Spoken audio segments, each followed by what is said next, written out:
Una scena agghiacciante, quella che si è trovata davanti alle 7:30 del mattino un residente di Gallio. A 2 passi dal centro, davanti all'ingresso dei campi da tennis, in località Paxtal, una femmina di cervo gravida è stata assalita e uccisa dal lupo.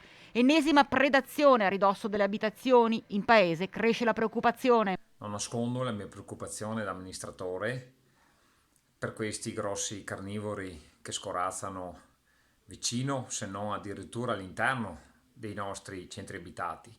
Li abbiamo ripresi già più volte con le telecamere di sicurezza scorazzare in centro a Gaglio.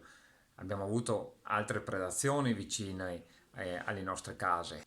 Non nascondo naturalmente la preoccupazione che hanno i miei concittadini. Adesso sta diventando sempre di più anche un problema di sicurezza pubblica, perché a qualora questi grossi predatori girano liberamente in mezzo alle nostre case, ad orari non più notturni ma anche mattutini o crepuscolari, Il vice sindaco Denis Lunardi lancia un forte appello alle istituzioni. chiediamo un po' più di sicurezza agli enti preposti, chiediamo delle soluzioni per questi animali che sempre di più diventano